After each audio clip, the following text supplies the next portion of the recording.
esmu juriste, ikdienā strādāju kā individuāli praktizējošs jurists un strādāju arī krīzes centrā Skalpes, kur sniedzu bezmaksas juridiskās konsultācijas vardarbībā cietušiem cilvēkiem, kā arī ģimenes tiesībām. Ģimenes tiesības ir tā mana specialitāte, kurā es arī praktizēju.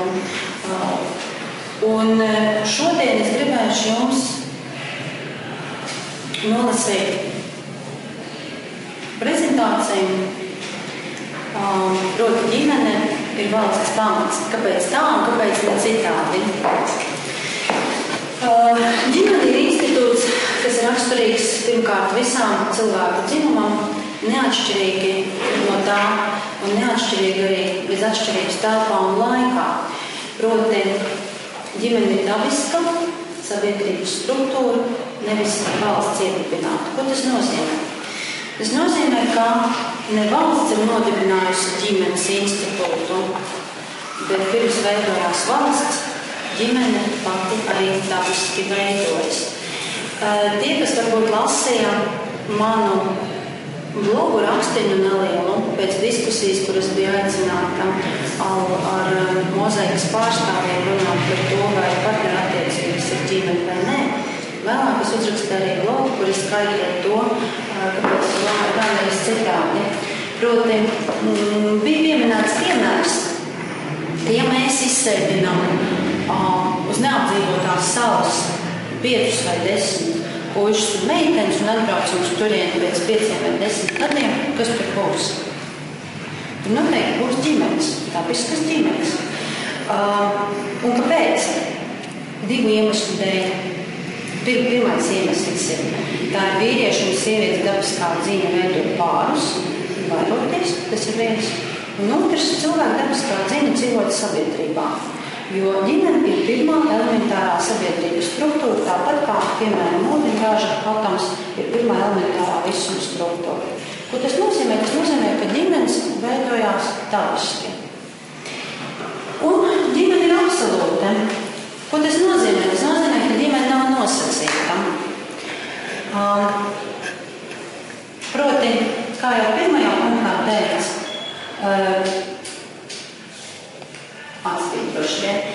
visam cilvēku dzimumam ģimene ir institūts, kas raksturīgs visam cilvēku dzimumam bez atšķirības telpā un laikā.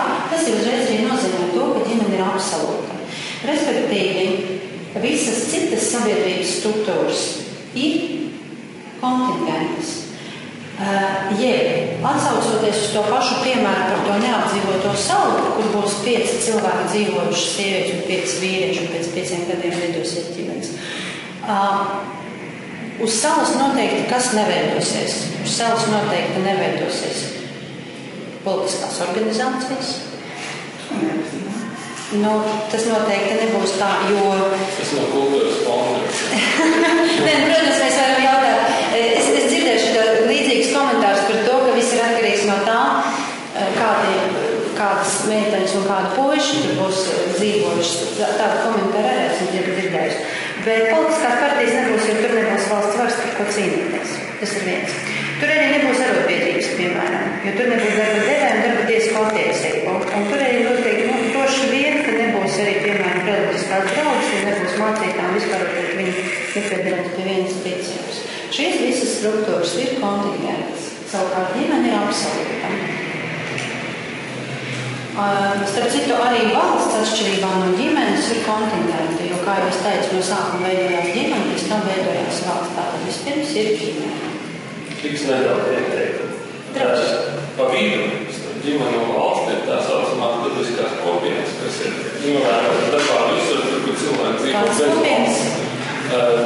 Dabiskās noteiksim viņi tā. Viņas ir visur sastopams, kur cilvēki dzīvo vai ārpus valstī, vai arī praktiski neatteikti no valsts. Tās ir cilvēku kopienas apmēram 100 un 250 cilvēki. Prezentācijā kādā 4. 5. slaidā mēs par to runāsim. Ja?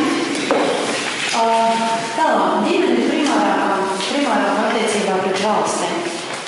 Pirmkārt, bez valsts cilvēki var izdzīvot. Tas ir tas, ko jūs zināmā mērā tikko minējāt. Bez valsts cilvēki var izdzīvot. Kaut kā, piemēram, viņa arī iztika 200 000 gadus, bet bez ģimenes neviena cilvēka sabiedrība nepastāv un neviedojama arī šobrīd. Otrakārt, ģimene ir pirmais un galvenais demokrātijas elements, ko tas nozīmē. Tas ir tas, ko cilvēks brīvi izveido sev pašam. Un tāpēc visi totalitārie režīmi faktiski vienmēr ir baidījušies no kā? No stiprām ģimenēm. No stiprām ģimenēm un centušies tās mazināt to nozīmi un arī autoritāti. Ģimene lēmumus pieņem tie, kas bērnus ir laiduši pasaulē un ir uzaudzinājuši. Tas nozīmē, loģiski, ka ģimenē nepieņem lēmumus kāds svešs amplis kādā kabinetā, protams, runā par valsti. Un neviens slikts tēvs vai neviena slikta māte nespēja nodarīt tādu ļaunumu, kādu var nodarīt slikta valsts. Šeit es domāju, ka, piemēram, Aušvici radīja ne jau ģimeni, valsts. Cilvēks pamatā un attīstībā ir ģimene. Starp citu, atgriežoties pie iepriekšējā slaida, tātad mēs izsacinājām, ka ģimene ir absolūtā un pakārtota valsts ir pakārtota ģimene. Respektīvi, tātad ģimenes jēdziens, kas atrodas ārpus valsts kompetences, nevar tikt noteikts. Šeit mēs bieži dzirdam provokācijas par to, ka satversmē mums nav noteikts jēdziens, kas ir ģimene. Mums satversmē ir noteikts jēdziens, kas ir laulība, tā ir savienības starp vīrieti un sievieti. Kas ir ģimene, mums nav noteikts. Ja jūs man jautāsiet, vai vajadzētu noteikt? Domāju, ka nē. Un pateikšu, kāpēc. Bet no otras puses es varu pateikt arī jā. Divējādi. Nē, es nedomāju, ka satversmē nosakot, kas ir ģimene, mēs veicināsim sabiedrībā izpratni par to, kas ir ģimene. Drīzāk domāju, ka būtu jāveicina sabiedrības izpratni, respektīvi stāstot, mācot, skaidrojot. Bet tātad, un otrs, kāpēc mēs nevarētu valsts noteikt, kas ir ģimene, jo, kā jau es teicu, nevis ģimene ir pakārtota valstī, bet valstī būtu jābūt pakārtotai ģimenei. Šeit atkal es gribu atsaukties uz savus kolēģus izcilo piemēru par to, kā es to domāju. Proti, ja mēs, piemēram, salīdzinām dabisko lietu ar kaut ko tādu, ko nosaka valsts. Grūtniecība. Mēs visi zinām, kas ir grūtniecība. Ar likumu mēs varam noteikt, ka vīrietim alus vēders ir grūtniecība. Varam ar likumu noteikt? Varam. Bet visi tāpat zinās, ka tas nav vēders, ka tas vēders nav grūtniecība. Un no šī vēdera nekad bērns neiznāks. Labākā gadījumā kāda nepieklājīga skaņa, bet bērnu noteikti nebūs. Lai gan pēc likuma mēs varam noteikt, ka šis vēders ir grūtniecības 5. 7. mēnesis. Tas ir tas, ko es mēģinu pateikt, ka valstī nevajadzētu iejaukties ģimenes institūtā, jo valsts ir dibinājusi ģimenes, bet otrā ģimene ir dibinājusi valsts. Ģimenes, tātad cilvēks pamatā, es secināju no šiem iepriekšējiem ģimenes tādu slaidiem, jūs saprotat, ka cilvēks pamatā ir attīstība un attīstībā ir ģimene.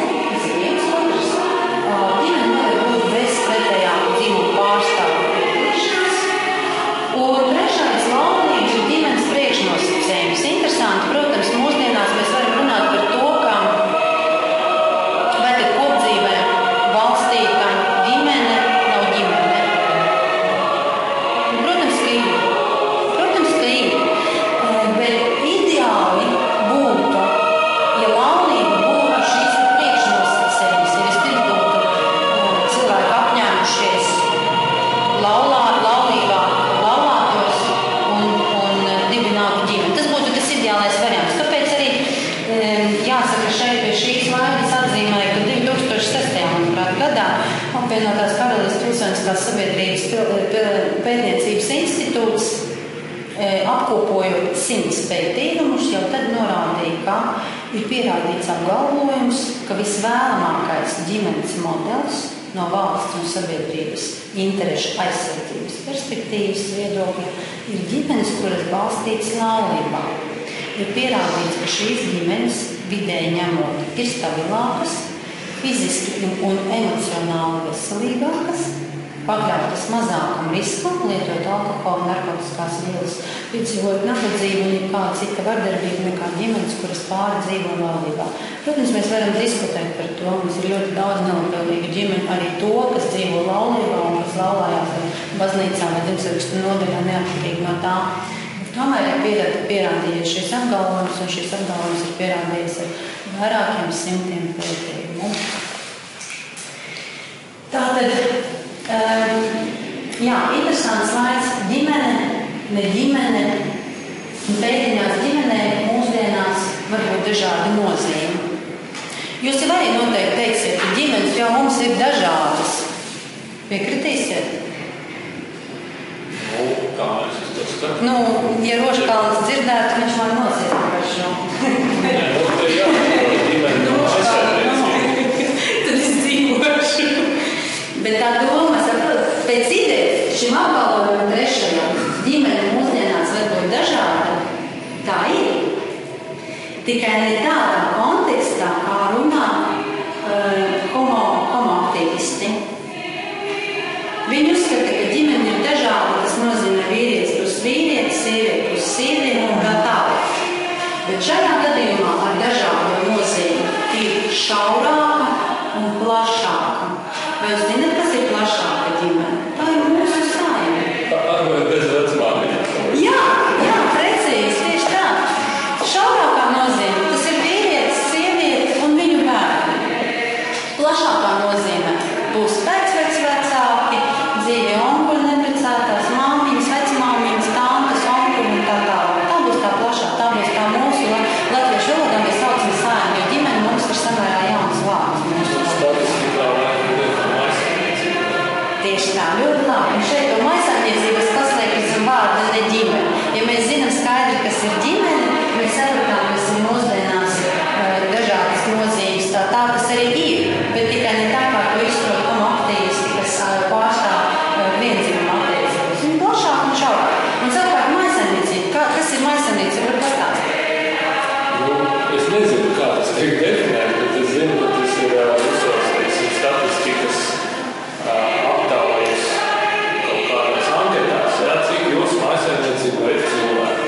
Cik jūsu maisaimniecībā ir mašīna, veļas mašīna, televīzija? Tas tā doma ir skaties, kas ir maisaimniecība, lai varētu saprast, piemēram, divas vecmāmiņas dzīvo vienā dzīvokļā. Viņas kopā dala rēķinus par elektrību, par apkuri, ziemā kopā viņas iepērkās par kādā pārtikas bodē kaut ko, vai viņiem tā būs, viņi arī kopējās viena par otru, viena izmaskā, viena otru dienu, cik uztais pārējais, vai tā būs ģimene? Tā ir maisaimniecība, precīzi. Ja, piemēram, nomira kaut kāda traģēdija ģimenē, notika, palika viena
es esmu aktīviste, tā būs tā nejaušā pazīme.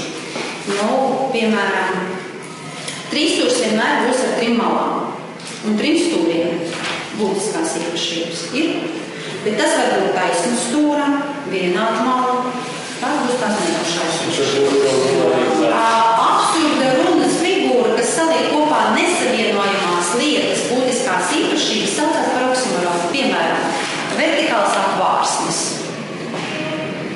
Nav iespējams. Mēs tāds reiz kaut kur dzirdam, kaut kur lietojam. Karsts ledus. 4 sprājas, 3 stūrs. Vīrietis stāvokļi. Vienzimumu laudiņu. Tas ir oksimorons. Tā ir lieta, kas vienkārši neeksistē. Tas nav iespējams. Tā vienkārši nav iespējams. Un to ne jūs, ne es to neesmu izdomājuši. To ir izdomājis daba. Lai cik interesanti homo aktīvisti saka, noliedz dabu kā tādu. Viņi saka, ka par sievieti var izvēlēties savu dzīvumu par vīrieti, vīrietis var izvēlēties savu dzīvumu par sievieti, būtu tāpēc mēs varam izvēlēties. Bet te pašā laikā mēs pieņemam to, ka mums ir vakars, ka mums ir rīti, ka mums ir ābeli, nes ābolus, ķiršu koki, mums nes ķiršus. Tur mēs dabu atzīstam. Jā, bērni nevar vīrietis piedzimtēt tā normālā. Nu, tas būs atkal tas pats. Tas būs atkal tas pats. Vai eksperimenta rezultātā mēs varam visu godēt, jā? Bet, protams, ir izņēmumi no apstākļiem, bet es vēršu uzmanību, ka tie ir tie izņēmumi. Dzirdējāt, ka Vācijā tagad pieņemta norma nesen, ka varēs reģistrēt bērnus, kuriem nav nosakāms dzimums. Tas nozīmē, ka tāda bērna ir, un tas nav jānoliedz. Bet tie ir tie izņēmumi no apstākļiem. Tā tas dzīvē vedās. Protams, ka šis cilvēks, šis bērniņš nekļūst mazāk mīļāks nav vienmēr. Dzirdēju diskusiju sākumā kaut ko pa vienu ausē par poligāmiem poliandriju. Jautājums bija tāds, tagad homo aktīvisti paceļ jautājumu, kāpēc 2 vīrieši un 2 sievietes nevar būt viena ģimene? Nu, ok, iesim tālāk, novadīsim līdz absurditātei. 2 sievietes, nu labi, aiet 3, aiet 5, aiet 10 vīrieši, tā būs ģimene. Poligāmi, jā. Daudzās valstīs ir reāli eksistē, pie kā visai konservatīvās. Nu, tur gan ir viens vīrietis un vairāk sievietes parasti, jā. Atsevišķos mazās retās sabiedrībās varbūt arī otrā. Bet par to neviens nesaka neko. Kāpēc? Kur ir loģika? Vienīgais skaidrojums, kas man nāk prātā, ir tas, ka tas pamatu uzdevums visai šitai kampaņai ir iedzīvotāju skaita samazināšana, cilvēku skaita samazināšana. To ir visi lielie šitie te bagātie geji un kas tur vēl, viņi visā tās fondos ir, viņi visi deklarējuši, ka pasaulē ir daudz cilvēku. Nu, tas iekļautās, ja mēs nerunājam par poligāmiju, ar iemestu kaut kā, nu, tad pasniegsim viņu. Par to poligāmiju, par to poliandriju tā, ka tad, kad es līdzīgi pajautāju savai kolēģei tāpat, tad, kad es pajautāju kolēģei, viņa ļoti pateica. Jā, viņš, protams, propagandē pie tā, ka tur jau daudzsievība, daudzvīrība, bet ir viens būtisks bet. Kas tas ir? Tā ir faktiski atkāpšanās no solījuma būt uzticīga vienam vai vienai. Nu, jā. Bet vai tas pāriet pāri robežai vīrietis, sieviete ar sievieti, neskatoties uz to, ka mēs pārkāpjam uzticības robežu, mēs joprojām paliekam šajā kodolā sieviete vīrietis. Viņš ir uzticīgs savam 10 sievām.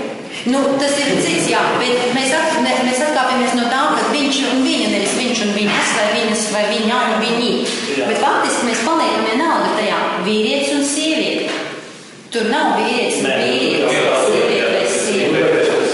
Tāpēc arī šita poligāma arī priekš mūsu sabiedrības būtu, destabilizējoši parādība, jā, tā kā tās zilo valības, jā.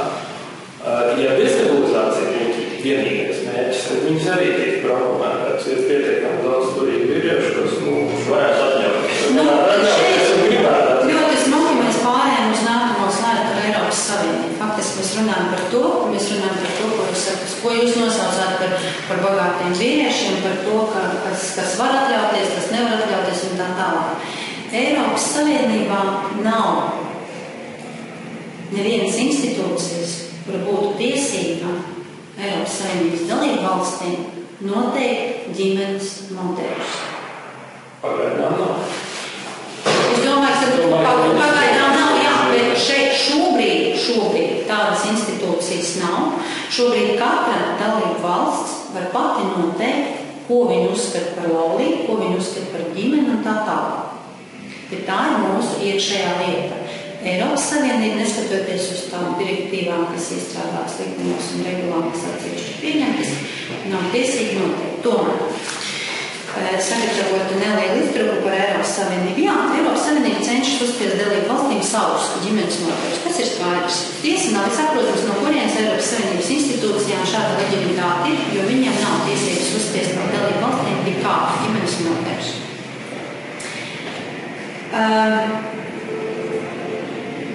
Eiropas cilvēktiesību tiesa, atsaucoties uz Eiropas padomes ministrijas komiteju 2000. Datuma 15. māja rezolūciju, norādīja, ka faktiski neprecētā māte kopā ar viņas bērnu ir jāuzskata par ģimeni, tāpat kā pārējās ģimenes. Tas ir loģiski. Piemēram, Eiropas cilvēktiesību un pamatbrīvību aizsardzības konvencijas 8. pants skaidro, ka jēdziens ģimenes dzīve nav saistīts vienīgi ar attiecībām, kas balstītas laulībā. Tas arī skaidrs, ka tā ir tā kopdzīve, ko mēs runājam.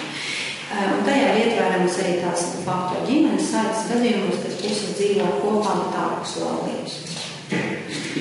Ģimenes nozīmīgums ir uzsvērts konvencijā par bērnu tiesībām. Preambulā, proti, ģimenei kā sabiedrības pamatšūniņā ir visu tās locekļu un sevišķu bērnu izaugsmes un labklājības dabiskajā vidē jānodrošina nepieciešama aizsardzība un atbalsts, lai kā pilnīgi uzņemtos pienākumus sabiedrības ietvaros. Bērnam, lai viņš varētu pilnvērtīgi un harmoniski attīstīties, ir jāaug ģimenes vidē, un tad viņš varēs attīstīties kā personībā. Tā kā no vienas puses mēs runājam par to, ka mēs redzam, ka faktiski nav nekāda pretruna. Mēs runājam par ģimeni, kas ir ģimene vienalga vai kopdzīvē vai laulībā valstī. Mēs runājam par ģimenes nozīmīgumu, jā, bet no kurienes tomēr parādās šīs propagandas attiecībā uz vienu un attiecībā ar laulībām un attiecībām. Kā es teicu, valsts var to noteikt, jā, bet mēs vienmēr zināsim, ka tas alus vēders ir alus vēders. Internetā vispār ir tā doma, ka to jau tie homoseksuāli paši viņi grib to ģimeni iznīdēt, vai nav tāda. Ļoti daudz. Tā ir degenerācija. Ziniet, tajā reizē, kad es biju tajā ģimenes diskusijā, pateikšu tā, man ir pazīstami cilvēki, draugi, samērā tuvi draugi, kas ir homoseksuāli. Bet viņi nepārstāv mozaikas šīs visas propagandas un šīs skaļās akcijas. Viņi absolūti bet viņi norobežojās no šādām aktivitātēm. Viņi nesaprot, kāpēc tās tā notiek. Bet varbūt acīm redzot šeit ir tāda sasaiste ar to, lai grautu. Tik asi es nejūtu tādu vēlmi, jo, ja būs varbūt iespēja ieiesiet manā mājaslapā vai caur internetu YouTube paskatīsieties, ja sanāksmes, jo diskusija diezgan gara, tur kādu stundu, drusku ilgāk, tā agresija bija nepārprotama, un es tiku izsmieta par to vien, ka es atļāvos pateikt, ka es esmu tradicionāli noskaņots cilvēks, es esmu pār tradicionāli ģimeni, un es uzskatu, ka ģimene tā ir savienības starp vīrieti un sievieti. Viņi taču neveselī, jūs bijāt neveselā sabiedrībā, kur slimi cilvēki. Jūs smējaties, tā ir deģeneratīva sabiedrība. Paldies jums! Paldies! Bet arī ar viņiem ir jārunā. Bet tas ir slimnīca vai kā ko mārāk paraslimnīca. Bet arī ar viņiem ir jārunā. Tur drīzāk iespējams, ka tas homoseksuālismu jautājums ir tikai tāda ceļa, kurš ir izmantots. Jums tiek slēdzis īstiesībā. Īstenībā īstais iemesls ir kā parasti cīņa par vārdu. Un cīņa par vārdu ir cīņa par to, kurš noteiks,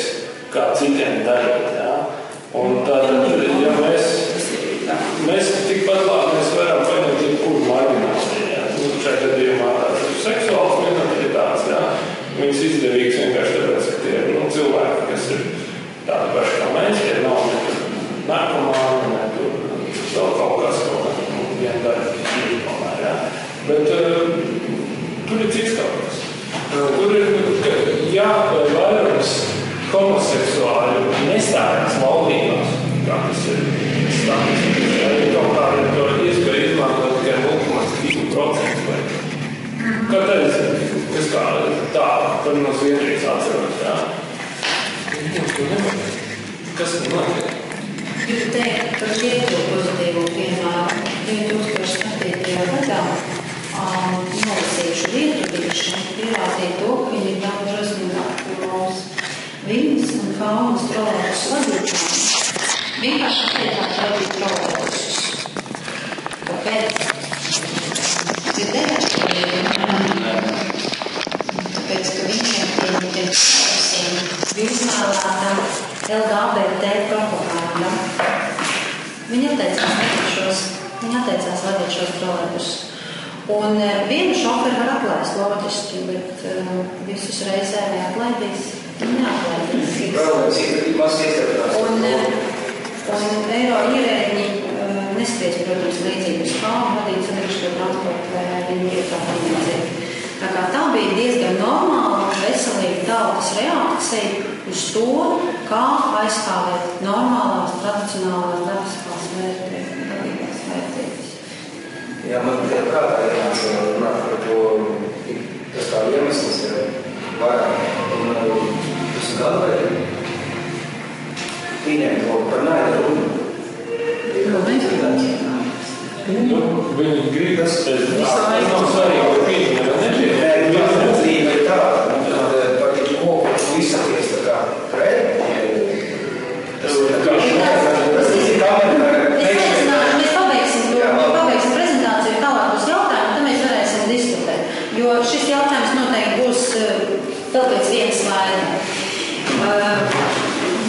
Es jūtu, ka es zināju, kā būs. Tā kā par Eiropas Savienības dalībvalstīm mēs izņēmām, mēs sapratām, neviena Eiropas Savienības institūcija nav tiesīga mums, kā dalībvalstī, noteikti ģimenes veidu vai laulības veidu, mēs paši esam svainīgi savācē.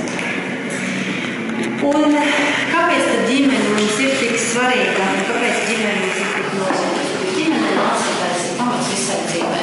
Ziniet, es noteikti jums jau esat pieauguši cilvēki, citiem varbūt jau ir mazbērni.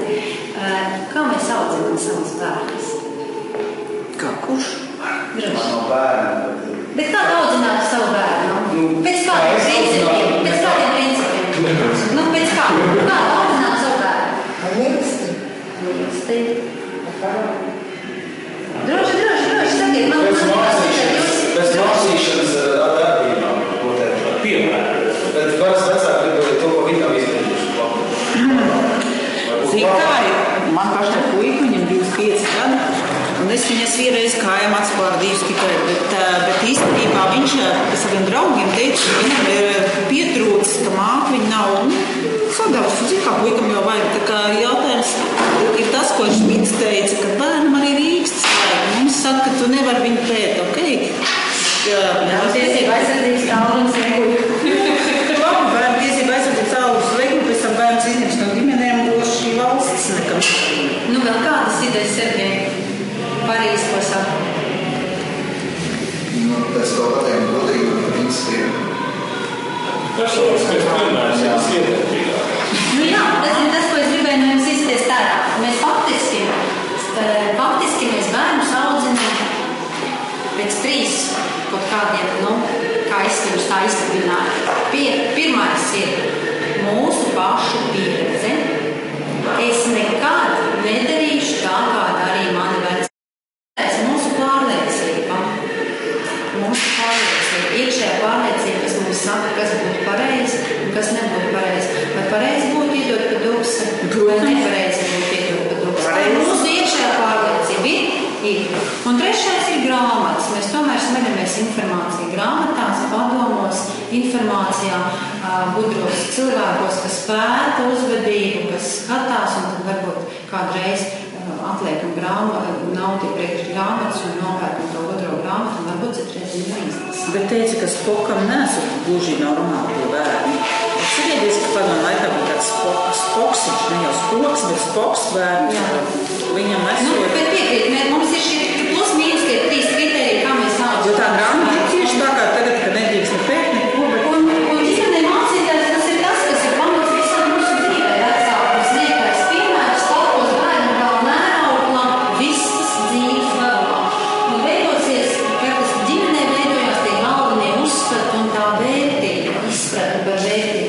ar šo vēstību apgūšanu turpmākā dzīvē cilvēks apzināsies vai neapzināsies savu pienākumu, savas tiesības, rūpēties vai nerūpēties par valsti. Respektīvi, ģimenē mēs mācāmies, kas ir labi, kas ir slikti, kas ir pareizi, kas ir nepareizi, kas ir godīgi, kas nav godīgi, vai likumi ir jāpild, vai likumi nav jāpild, vai nodokļi ir jāmaksā, vai nodokļi nav jāmaksā.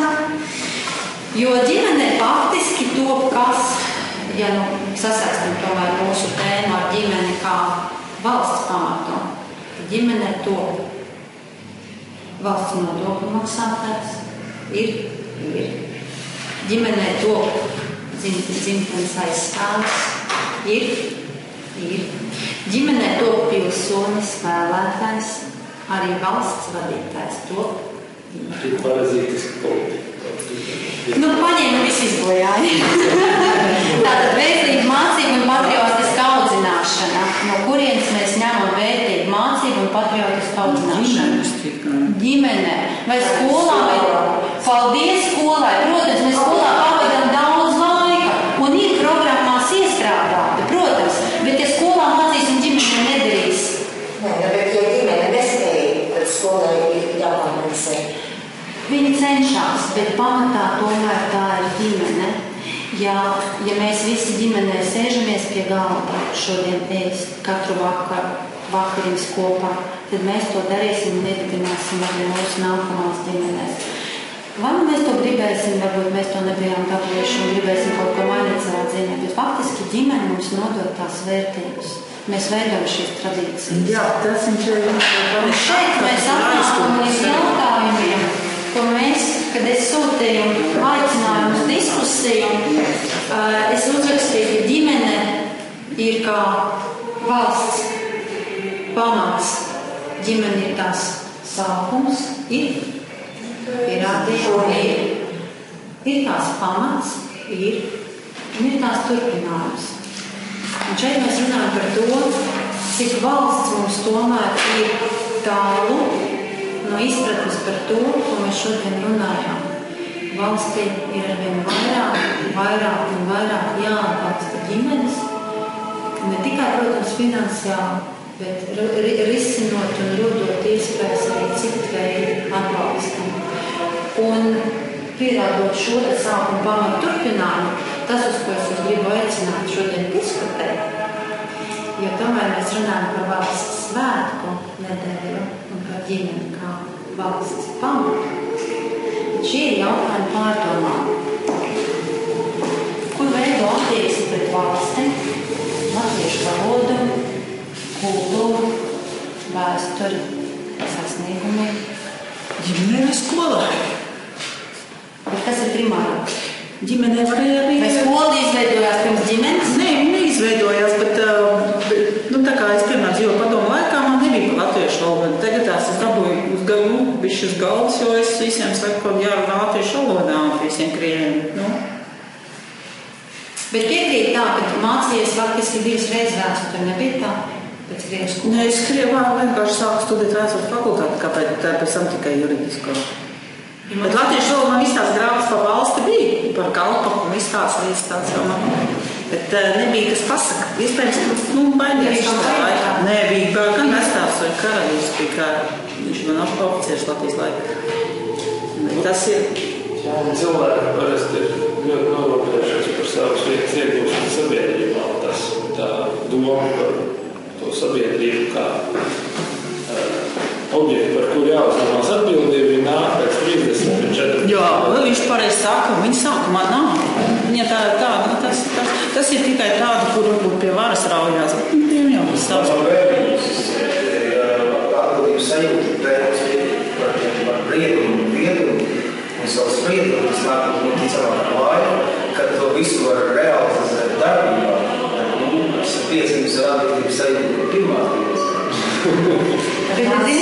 Mani ļoti priecēja kāda intervija, kur bija mēdīja aizbraukuši preses, kā TV3 vai LNT, neatceros. Viņi bija kādā latviešu skolā, kur 7., 8., 9. klases skolnieki runāja par to, ko viņi saprot ar valsts svētku nedēļu, ko viņiem nozīmē. Jūs zināt, tādas runas, es nav politiķi. kolosāli. Tāpēc man apkosi, cik attieksme. Kolosāli. Zosāda metās no atceroties. Tā enerģija, tā bērna runa, tā pārliecība, kā tu saki, ka tev ir atbildība tad no kurienes tu tev skolu vai ģimeni? Ar mātes pienu izsist. Ir divi varianti. Vai izsist ar mātes pienu, vai ģimeni. Loģiski ir ģimene, jā, bet tas nozīmē, ka kaut kas tomēr netiek labākus. Kad es biju sīks, pilnīgi politika neinteresē. Un es nezināju, kurā viņa interesē. Tas bija kaut kas tāds pilnīgi no sadzīves atrauts, neatkarīgs. Nu jā, tā kā grūti kā viena ģimene tur ir pamatā. Tad jau man ir otrs jautājums, no kurienes rodas krietni un godprātīgi cilvēki? Nu, mums ir deficīts pēc šiem cilvēkiem, bet sevišķi politikā. Kā tik līdz mēs sakam, viņš ir godīgs, krietnis cilvēks. Es tev pazīstu, ej politikā. Tu varēsi, tev spēks būs. Tik līdz viņš ieiet, nu izbeidziet rekordu partijās, cik iestājās cilvēkais pārliecīgi. Paskatieties, kas tas sanāks. Lūk, bet katrā partijā ir godīgi cilvēki. Es esmu pārliecīgs, bet jautājums ir, no kur ierodās? Un par to ir atbildīgi vēlētāji. Es domāju, ka godīgi un krietni cilvēki rodas no vēlētājiem. Nē. Tas, ko mēs saucam par godīgu un krietni, īstenībā ir norma. Es nezinu, nevienu izteikt negodīgu cilvēku.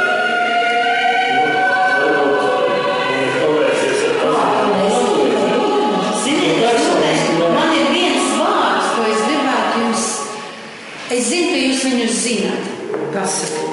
Šis vārds ir kolosāls. Es viņu pēdējo reizi, šobrīd es viņu jau runāju, Jurim arī teicu šo vārdu. Atceries tā vārdu. Šo vārdu es pēdējo reizi dzirdēju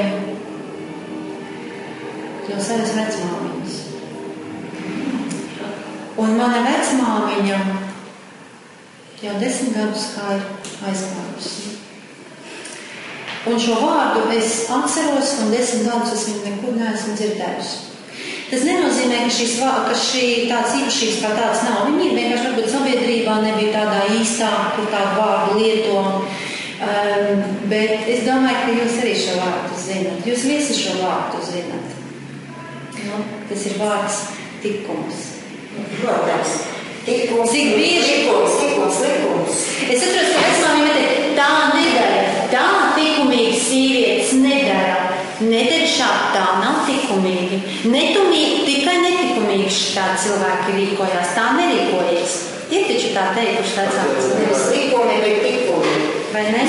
Jā, tās ne likumiem, bet uz likumiem. Ir tas vārds. Jā, likumi ir tie paši tikumi, tikai formāli. Jā, likumiem ir formāli. Jā, likumi ir domāti, kā tā morāls norma. Tās tačkas, jā. Izpēcams vārds. Un tad tur Bet tas nav katrs pa vienam. Ar likumiem, kad runā represijām, tās tačkas neizdevies, tikai ar likumiem. No kurienes tas tikums rodas? Ģimenes lūgi. Nē, es saku, tā ir norma. Zāka nobīda un slepot, un nevar. Tā ir nobīdas no normas. Pretējā gadījumā, ja tā būtu norma, tad mēs visi ar to netik nodarot. Bet sabiedrība jau laika gaitā tiek virzīta uz visu, kas notiek un kāds notiek. Tā jau ir norma, tas tikums ir. To cilvēku tā kā tikums ir tā kā būtība. Nē. Tur ir lieta tā, cik no es sapratu. Ir norma tas, normāla ģimene, tur normāls sastarpēs attiecības un tā tālāk. Tas ir tas sabiedrības pašregulācijas mehānisms. Sabiedrība var izdzīvot bez likumiem, bez policistiem, bez uzraugiem, ja? Jo viņi satur kopā savstarpējās saites un tas, ko mēs saucam par sirdsapziņu. Ja? Man algos agrāk, kā pie mājās nebijām, nekāds lūk priekšā. Jā. Tas ir normas, kuras balstās uz elementāru biedrisku iejūtības, augsim to kā zinu. Bet ir cilvēki, kuriem šīs te īpašības vai novzināšanas iedzimtības rezultātā viņas nav. Viņiem nav sirdsapziņas. Piemēram, vai ļoti prāt. Vai viņam trauma bijusi, kur izslēdz to visu. Mēs nezinām, kāpēc tas tā ir. Jo lielāka sabiedrība, jo lielāks tas skatlis, jo viņam lielāks medību lauks, jo viņam izdevīgāk darboties. Tāpēc viņi veido ilgējīs, kurās cilvēki viens otru tieši nepazīst un nevar no viņus izstumt. Man viens piemērs ir labs. Cik daudzi no ikdienā brauc? Visi jau runā par to, ka ir šausmīgi kultūras ceļi. Ļoti labi kultūra. Bet zini, tas ir man vienā dienā, es domāju, ārprāts, tie lekši, tie bemberisti un tādas dusmas ir, un viņš ielien priekšā, un viņš nobremzē, un tad tur stresi visiem, ja? Ir plus mīnus, un tas autobus briesmīgi brauc. Bet, zini, es varētu piekrist, kāpēc tai teorijai par to, ka tas ir pēc noklusējuma. Ja mums viss tiešām būtu tik slikti uz ceļu, tad mēs pamanītu labas lietas, viņš neaizbrauc pa sarkano. Viņš apstājās. Viņš muļķis nebrauc pa sarkano. Es nodomāju, ka īstenībā šofēri ir vieni no briednākiem cilvēkiem. Viņš pēdējās dienās es ar šausmām klausos, tad drausmīgi daudzos nelaimes gadījumus. Cik te viņi ir no tā? Šofēri ir jau. Ja mēs 150 nelaimes gadījušās dienās. Cilvēki šai iet pa varkā brīd. Bet ejam atpakaļ. Te mums ir jāsāk ar to, ka tas ir mašīnas vadīšana pēc definīcijas bīstama lieta. Tik daudz cilvēku kāda diena brauc un tik maz. Tas trešais jautājums, kur mēs veidojam patriotus, ir kāda fabrika, rūpnīca? Skola. Atkal skola. Tiešām skola. Kas mums ir no sākuma? Mums ir ģimene no sākuma vai skola? Ģimene. Mūsdienās arī. Paldies skolai par to, ka viņi Jā, bet lielāko daļu, kā es esmu novērojis savā lauku skoliņā, kur es esmu audzis, jā. Un pieņemsim manu skolu, piemēram, pamatskolu, kur es mācījos. Cik es zinu, gan manu klasi, gan manas citas klases kaut kādas lielākā daļa par patriotus tika runāts skolā, pie pavecāku latviešu valodas skolotāju. Es kāpēc latviešu valodas skolotāju nevis vēstures skolotāju, jo, teiksim, ģimenē, manuprāt, lielākā daļa, kā arī manā ģimenē, tas patriots ir citas trūkas jādomā, kur rītdien ēst un jādomā, kur rītdien vilku. Bet skolā ir kaut kā tā stunda nedēļā, ko iedod skolā, ģimenē to mājās neiedod gada laikā. Tāds ir mans viedoklis, protams. Vai var piekrist tam, ka ja mūsu valsts vairāk rūpētos par ģimenei draudzīgu vidi, par ģimenei draudzīgu politiku, tad ģimenei būtu vairāk laika, ko veltīt saviem bērniem, savām uzrasēm. Mēs tik daudz lietu nelikt uz skolas klasēm. Jautājums par laiku un valsti īstenībā nav adresēts tieši valstī. Tas ir jautājums par finanšu sistēmu. Finanšu sistēmu. Mēs visi strādājam, lai bērns audzinātu, vajadzīgs laiks. Ja cilvēkam, sevišķi jaunajiem vecākiem, ir jāstrādā, vai vecvecākiem ir jāstrādā, lai sadalīt galvas kopā, pa kuru laiku viņi to bērnu audzinās. Tas nozīmē, ka kaut kas nav kārtībā, kaut kur notiek baigie zudumi. Ne tikai ar valsti, jo valsts ir tikai viena no organizācijas formā. Valsts mūsdienās iekļaujās tajā finanšu sistēmā lielajā. Mēs esam viņai pakaļ caur valsti. Protams, valsts tur kaut ko var mainīt, bet nepārāk daudz. Jā, valsts man nepatīkas. Tas mans viedoklis, tikai mans personīgais viedoklis, ka visa pamatā, kurā mūsu dzīves situācijā, pat ja mēs paslīdam, visur tiek vainota valsts. uzsvars ir vienmēr valsts, ka valsts patriotismu pieņemsim nevar ieaudzināt valsts, tas tiešām sākas tur. Valsts struktūra, jā, skola. Jo ģimenē tas modelis, kā tiek audzināti bērni, manuprāt, ka ja mani vecāki nav audzināti patriotismam, attieksmē pret valsti un tā tālāk, tad mani vecāki, viņi nemāk to darīt, viņi neaudzinās mani. Jo viņiem šķiet, tas ir normāli. Kur tas klupšanas akmens ir, kad mēs nevaram pārorientēties uz to, kā izdomāt.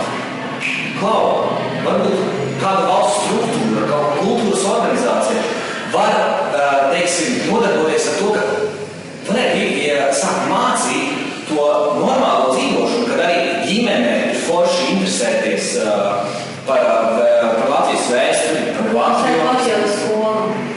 Patriotu skolu, pulciņu, jā, tas visam redziet, tas ir skola, bet valsts nevar atnākt ministru prezidents māja uzrakstīs vēstuli, tāda, kur tu 10 gadus savam bērnam neko neesi audzinājis, tagad tev būs papildus nodokļu krātā tā, jā. Es esmu valsts patriots, es varbūt neesmu audzis tik krūtā ģimenē, par to vajadzētu darīt, bet es tomēr uzskatu, komand cilvēki, mīļie, viss sākas no mums, nevis no augšas. Kādus idiotus ievēlam, paši čīkstam. Nākamais idiots ievēlam, paši čīkstam. Tas nav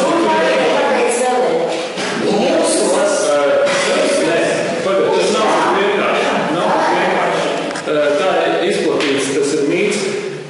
Un ko jūs ievēlējāt, tas arī ir. Es to vienmēr. Jā. Tas ir vienmēr. Es pārprātēšu, tu domā, ka šeit ir runa par to, ka mums ir tikai tiesības, bet mums ir pienākums. Sākt ar sevi, sākt ar savu ģimeni, jo kā tu saiti var pāraut no tās destruktīvās paudzes. Tikai esam šeit, man piedzimst, piemēram, bērns, es saprotu, ka mani vecāki man neko nav devuši, un ka man to sabišu, ka es saprast, ka man tomēr savam bērnam jādara. Pirmais, kas ir, tas ir elementāri patriots, kad savu valsts un savu valodu un tā tālāk. Un tur jau tā veidotas tā visa ģimenes kultūra, jo tagadēļ ģimenes kultūra, viņa ir, es nezinu, kā vārdu atrast, un sabojāta, trūlā, jo cilvēki dzīvo jau paudzēs no mūsu mīļās padomu savienības, paldies Dievam, kurā es neesmu nosaucis un dzīves, ja? Tas viss sākas no turienes. Un mēs ejam tikai uz priekšu, visa sistēma valstī kā tāda, visi pilnīgi. Viņi nav nekāda izaugsme. Un te ir lūk tas mērķis, un es saskatu tevī to ideju, ka varbūt vajag beidzot pārraut to murgu, un tomēr pa maziem solīšiem nevar vienā nedēļā izdarīt, pa maziem solīšiem beidzot modernizēt to ģimeni, kā modernizēt tieši tā, ģimeni, pjāra, visi pjārs, ģimene, kas... kur beidzot sāks cilvēki domāt, sākot ar sevi. Neskatīsies uz kaimiņu, bet ar sevi. Kaimiņā jau viegli ieraudzīt. Tā ir puspaties. Otra pusi gaida no jums. Cilvēku. Es arī iejautu daļa patiesības visā, ko tu sāki, un es nesaku, ka ir absolūtā. Mums nevajadzētu tā pretnostatīt ģimene, skola, masu mēdī, kurš mums šodien nepiemin, kaut vēsturē ļoti daudz lietas panāca ar propagandu, un mēs to zinām. Tas pats atbildot uz jautājumu, kur veido Latvijas patriots. Protams, ka tas sākās ģimenē.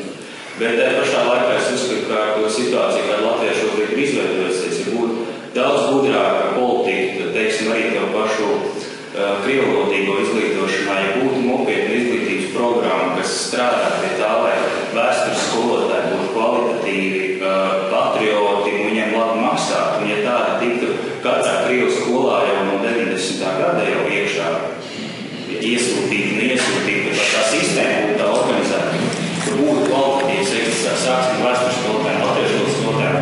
Arī tā situācija šodien 2013. gadā būtu daudz labāka. Tas nozīmē, ka ar valsts sistēmiskiem kaut kādām rīcībām, plāniem, metodēm, resursu pareizi novirzīšanu ir iespējams lietas mainīt arī tādā veidā. Un tā kā nav tā, ka mēs 100% varam tagad izslēgt skolas ietekmi,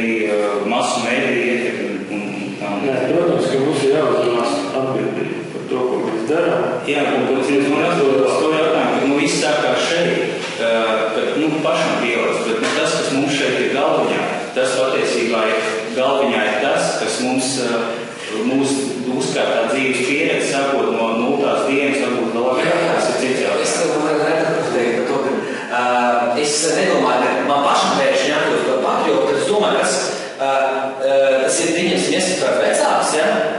Kad man ir tas modelis jāmaina, kas man ir dots, kas man nav dots, kompensē to savam bērnam. Un tas ir nav tā, ka es domāju, ka tas viss pēkšņi man jāizdomā, tev ģimenes forši. Bet tad ir, lai līdz manī tas nonāk, kaut kādā procesam ir jāsāk jau rītēt. Es tieši par to. Jā, un tas, kas tev var uzmūtināt, uz tām uzmūtināt, tas varbūt, jebkas, un teiksim atkal, kā jāsaka, Pētim atkal ir taisnība arī par to finanšu sistēmu, arī tajā, ka viņš saka, arī tur ir daļa patiesības. Ja cilvēki nebūtu mūsdienās, mēs nevaram izdarīt tajā tieši noteikti tikai tas. Protams, ka finanšu sistēma tas atkal ir atsevišķs stāsts. Mēs faktiski šobrīd runājam kā par, varbūt tāds neveiksmīgs salīdzinājums būs. Mēs nevaram runāt tikai par galvu, tikai par roku, kāju.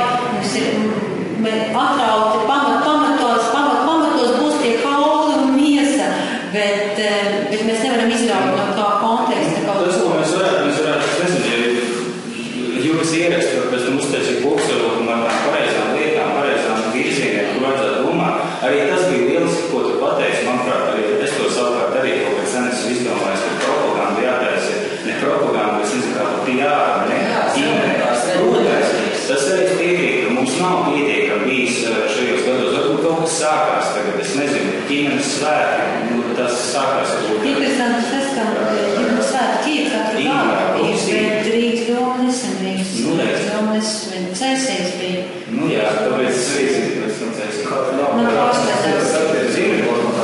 Tas pats arī par, ir daudz lietas, kāpēc mums ir bija tagad dziedošās ģimenes. Tā ir tikai viena lieta, bet ir daudz lietas, kas korētu ar masu mēdījiem. Pieņemsim tās pašas ģimenes saimniecību, ģimenes uzņēmumus. Mēs taisam ciklu par lieliskākiem ģimenes uzņēmumiem, kur saimnieko visi ģimeni. Tas arī, teiksim, zemniecībā tas arī būtu pamats, ka principā latviešu tauta varētu turpināt tā kā dzīvojas, tā arī turpināt dzīvot. Un to arī vajadzētu sekot. Tā. Vēl daudz citas lietas varētu. Tur ir tas konteksts ir tāds, jā. Mums ir roka.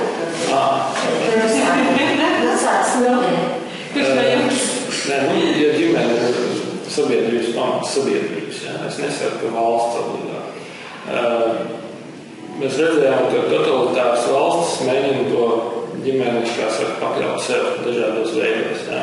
Tā skaitā arī skolas sākās kā totalitāras iestādījums, publiskās skolas sākās Prūsijā. Visiem būs iet tur un tik tāpti indoktrinēti. Par to, ka Prūsija savā ziņā to panāks, viņam ir pasaulē labākā armija, kuriem nebija jāmaksā. Jā. Tas bija politisks lēmums, tā bija nosacīties patriotisms. Mūsdienās ir bišķiņ savādāk. Mūsdienās korporācijas cīnās ar valstīm par varu, par cilvēkiem. Ja? Tad, ja vara līdz šim piederēja vairāk vai mazāk valstī, tad tagad šo te varu cenšas pārņemt atsevišķas korporācijas, jo valsts viņam traucē ceļot pa pasaules ganīties, rūpi sakot. Ja? Atnācām apēdām pietaisījām un aizgājām tālāk. Ja? Pēļu savācām un zaudējumus uzgrādām sabiedrībā. Ja? Tāpēc tā valsts ir tāds divpusēji iezīgs zobens. Viņa var mums gan palīdzēt aizsargāt vietēju sabiedrību, gan arī, ja viņai pie stūras ir korporācijām labvēlīgi cilvēki, viņi pataisa to visu daudz grūtāk pats. Par valsts lomu turpinot, ir tāds teiciens, pie labas valdīšanas mīlu tek uz tūkstnesi. Ja sliktas tūkstnesis sasniedz mīlu, tātad ļoti liela nozīme ir valsts varai. Un tad, kurš no jums ir dzirdējis par Dzirkavu modeli un viņa apņemšanos uz Latvijas 100 gadu izveidot 100 ģimenēm ekocienu? Ir kāds dzirdējis par radioaktīvu? Jā. Nu, jūs zināt, tie, kas kamolīši. Un viena rīta dzirdēju, Dzinders Medens, viņš ir žurnālists, es nezinu, ko viņš tagad dara, bet viņš ir brīvais žurnālists. Un tā ir neņemšanās, simts ģimenē ainā ciemats sauksies, es tikai nezinu, kur tas ir.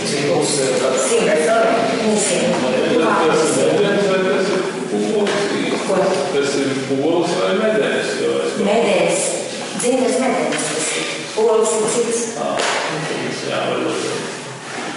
Nu, ir daudz tās iniciatīvas, kas cilvēki... Man pārsteigās mūžos to ceturto jautājumu, kā rodas cīņpilna attieksme pret savu valsti un tās simbolu. Mēs bieži dzirdam medijos, ka viens karo kaut kur ir iešļauts, otrs tur sviedri viņam tecē, izkastē kādu bija izmetuši.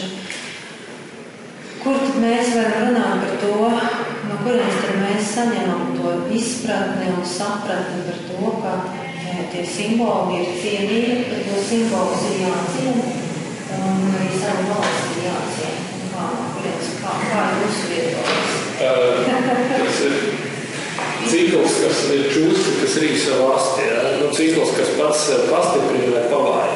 Tas ir tā kā dabā notiek. Ja valsts, ja es uzskatu, ka valsts, teiksim, veicina manu attīstību, kaut ko labu man dod, es viņu cienu un rīkojos atbilstoši. Līdz ar to valsts vēl vairāk... Un Intermans tagad nesen Facebookā pēc tam, kad 11. novembrī mēs visi gājām ar smokām līdzi, gājām sveicības iepacinām Facebookā, viņš ir uzrakstījis, ka viņa meitai skolā bija iedota. Vai Osikovs, piedošanu, pastāst varbūt sīkāk. Viņš teica, ka pretīgās asiņainās krāsas es neļaušu vilkt to lentīt un aizliedzu un tā tā. Jā, tas tā ir kārtējā provokācija, kur neko vajag diskutēt. Ir noteikti Ušakova atbalstītās un Krievijas atbalstītās maigās vārds ietekmes zonā esošās organizācijās, protams, netiek mācīts diezgan attieksmi latviešu kaut arī citām skaitām. Nu jā, ir runāt par to Krievijas. Krievija ir tāda, kā visā civilizācijā, tur patīk valodas ietekmēs. Mēs mūsu robežu visdrošākā līmenī, ja kāds kaut kādas problēmas tur pievalodījumi, kas tā domā, ka mēs viņiem ir Krievijai, kā valsts ir drošākā robežas, un mēs arī tur pārējais, kas viņam tur ir konflikts zonas un vēl nezinu, kāds to būs. Tas tā, mēs sākam līdz lietās, kuras iespējams nepārstat. Tā attieksme, ja, ka tas līdzīgi kā starp diviem cilvēkiem. Ja es pret viņu izturos labi, ja viņš ir normāls cilvēks, ja viņš ir kaut kāds novirs, viņš parasti arī, ja pat sākumā viņš ir naidīgi noskaņots un nes to savu māku grību, sastarpējās attiecībās palaidīs tādu, viņas uzlabos, teiksim tā, ja. Un otrādi, ja es ar viņu centīšos runāt naidīgi, viņš arī ar laiku kļūst naidīgs pret mani, ja. Un tieši tas pats ir individu attiecībās ar valsti. Tikai individu ir daudz un atsevišķi, ja valsts ir daudz spējīgāka vienoti rīkoties par pārējiem. Ja, tāpēc tā būtu pareizi, ja tā iniciatīva vismaz kaut kādā sākotnējā veidā nāk no valsts. Ja. Jā, es tieši to jautāju pilnīgi. Jā. Nu, principā, no valsts ir nāk iniciatīva neatkārnīt Latvijas pieņemas lietas, tas ir pilnīgi likuma aizstāts, un tas ir sodāmi, kas ir karogs. Tas ir tikai simboli. Jā. Es tā kā višķi piemetinot to, jo par šo jautājumu es nezinu kāpēc, bet man pilnīgi gribās vārdu, kas patīk ļoti ievērt teikt ģimene, jo jā, es esmu Krievs, Latvijas, Polis, vienalga kas. Es pieņemsim dzīvoju Latvijā, valsts Latvija. Un, labi, mēs to, ka es esmu Latvijas. Ja es ģimenē dzirdēju ar skaistiem Dievu vārdiem, tāda valsts. Ārprāts, viss ir tā. Un ja viņam jāuzliek karoks, viņš pasaka, tas karoks ir pilnīgi, nevajadzīgs viņš to karoku saprast vienu šķūni, lai viņš tur kļūst piemēram, vai ne? Bet tas bērns, mazliet ķimtiks, kas savam, jā, tur ir atkal tā, viņš jau redz, tā kā es piemēram, jā. Ja man tevs teiktu, gādiem šīstēt, cik ir šausmīgi, un tāpēc valsts skindīt drausmīgi, sumāk kaut ko citu klausās, vai kaut ko tādu. Šis pēdējais, tas man izteikti, manuprāt, nāk no ģimenes. Jo bērns ir kā, viņš jau paņem to, kas lielākoties, gan, kas nāc no ģimenes, kā viņi ir pieņemts, aucināt un tā tālāk. Pēc tam kaut kur 12 gados viņš sāk mēģināt. Sāk, jā, bet tomēr ir kaut kas paliek. Pret visiem jautājumiem to tā varētu. Bet šis man īsti, kāpēc šis jautājums man uzrunā, tāpēc, ka es citīgi sekoju politikai līdzi, un es citīgi arī interesējos par citu, nedrīkst teikt, minoritātes, par citu, kas ir oficiālā par minoritātei, kur ir jautājums par to, kā viņiem ir attieksme pret valsti. Bet ja mēs runājam tikai par latviešiem, ja mums tikai ir latvieši, kā rodas cieņa un attieksme latviešiem, viss ir savādāk. Bet ja mēs ņemam kopā valsts, kurā mēs esam visi, tur liels var salīdzināt attieksmi pret valsts ģimenēs. Jo Jēzus, teiksim, citu tautietis savā dzīvo Latvijā, un ja man ģimenē propagandē to, ka visi mūsu valsts ir ārprāts, un ka visi slikti, karogu tur tiešām sadzēries par pašā pasākumā, tur izšķēlas dēļ un tā tālāk, tad viņš ir vielas ar to agresīvu, nevis ar fizisku agresīvu. Tā nav agresīva, tas ir tas... Es runāju par to, viņam asko viedokli, bet visu tā kā labs piemērs ir par to, ka es savai veidēju, ka neļaušu, to nesāku, un tad viņi saka, lūk, es tā būs grāmatu, tev nebūs pīmēt Latvijas mazvai, kā valsts, kas ir ierunāts, ja? Es runāju vispārīgā frāzē, ja mēs dalām par tādu ticām, ja mēs runājam vispār par latviešu vai kas, visiem teiktu kāds, kas dzīvo Latvijā, kad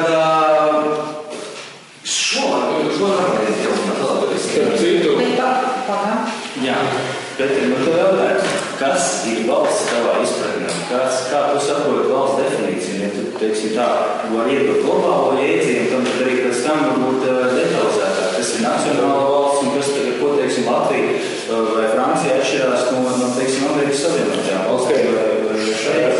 Kā mums varbūt attieksmi pret kaut ko, ja kā īsti nav skaidrs, kas tas valsts ir? Tas ir aptuveni tas pats, kāda ir tava attieksme pret cilvēku. Tas ir atkarīgs no cilvēku. Es piekrītu, bet es ko es vēlu? Es vēlu uz to, ka manā izpratnē, vismaz nacionāls valsts gadījumā, valsts ir tautas sadarbības organizācija. Tas pats, kas ir kaut kāds juridisks status, kaut kādai citai kopienai, kas ir sijā, mijā vai vēl kaut kas, tāpēc tas arī ir valsts, tas ir juridiski principā ietvars tam, kā tauta sevi organizē. Un ja šajā gadījumā valsti vienkārši ir uzurpējuši ļoti slikti cilvēki, nekrietni cilvēki, tad, protams, viņi organizē to mūsu organizācijas vidi tādu, ka man arī ļoti daudz kas nepatīk. Bet tas ir, kā smalki jāizšķir sevi, varbūt ikdienā omājās, ka to kaut kāds likums, manuprāt, nav īsti taisnīgs, vai kaut kāds nodoklis nav taisnīgs, vai nodoklis tiek nepareizi, tas, ko es maksāju, neaiziet, ko es gribu laimšīt, un tāpēc es saku, slikta valsts. Patiesībā tas, ka mēs omājamies uz kaut kādu, uz vai teiksim, tā kā uzņēmās problēma, tas nav gluži es, gluži runāt arī. Tas ir tas pats, kas... Tas ir tas pats, kas... Mums tie vīrieši...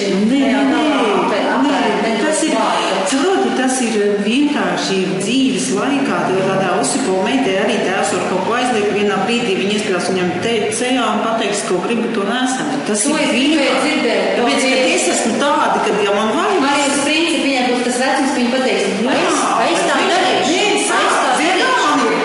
Man ir nav. Mēs ar viņu aizvien vienmēr kapos. Grābim viņam apnī. Es saku, nē, kamēr nav kārtīgi nogrābts, mājā neiesim. Tāpēc tā ir, tā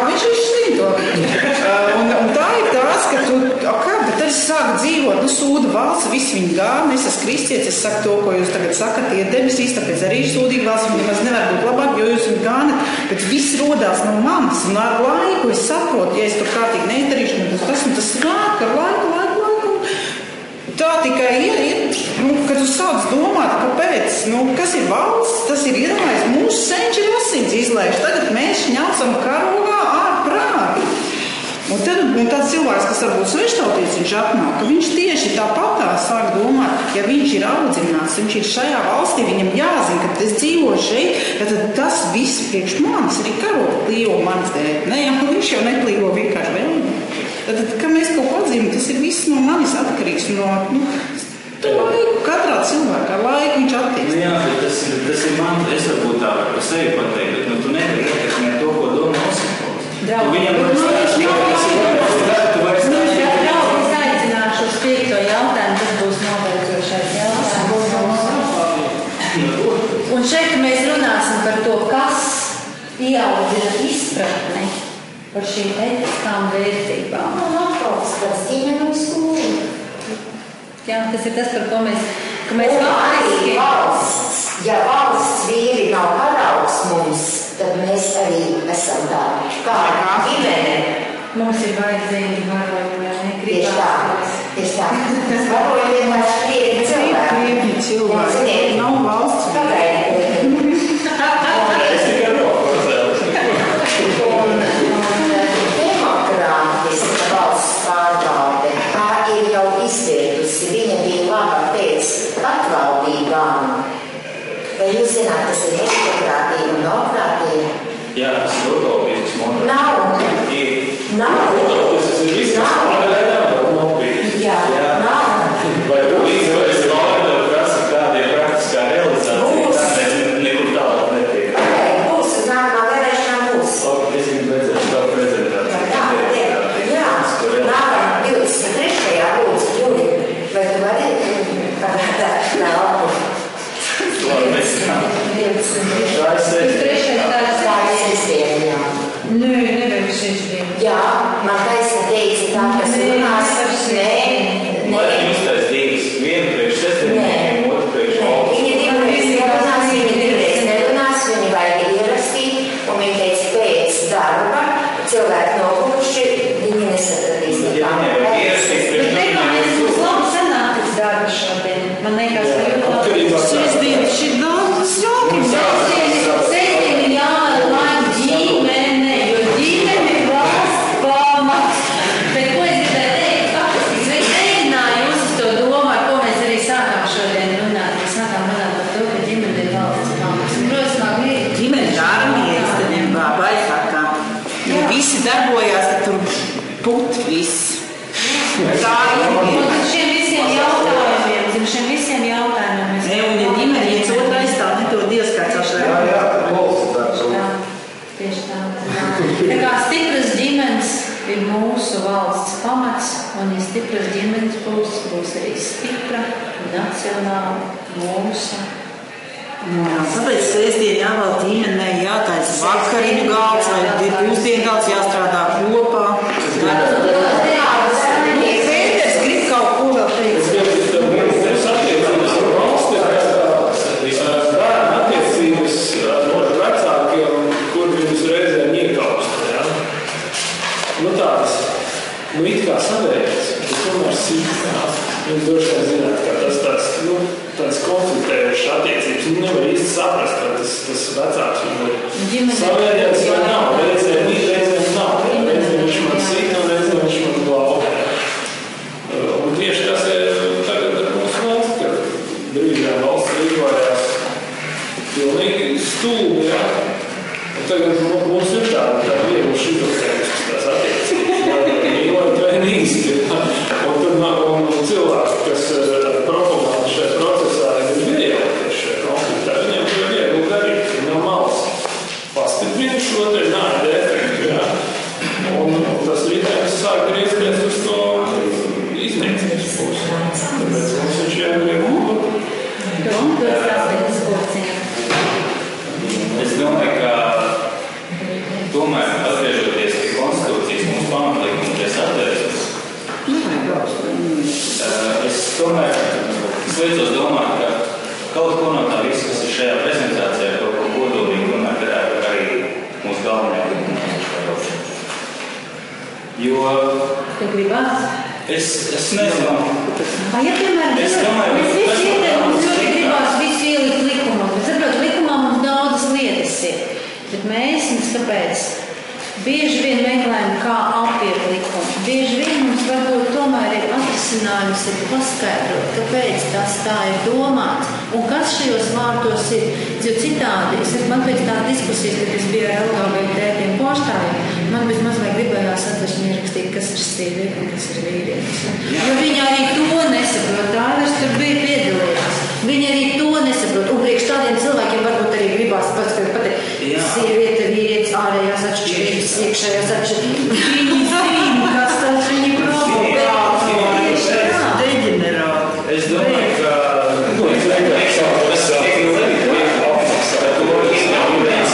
tas ir visneuzbāzīgākais. Tā ir mīlestības vēstule Latvijā. To, ko Levits uzrakstīja, tā ir mīlestības. Tieši tā. Tas nav tā kā likums. Nav daudz ko var uzlabot. Nav par to runāt. Tas ir cits jautājums. Skapī vienmēr var arī smukākas drēbes ielikt, protams, bet ja ir skapis, tad mēs varam tur ielikt visu, ko. Un ja to izdotos, kamēr mums nav tādas Eiropā institūcijas, kas mums regulē, kas ir ģimene, kas nav, un es domāju, tas būtu pietiekami drosmīgs solis mums kā tautai pateikt, ka mēs esam par to, ko mēs esam, par sabiedrības attīstību, nevis degradāciju. Un tas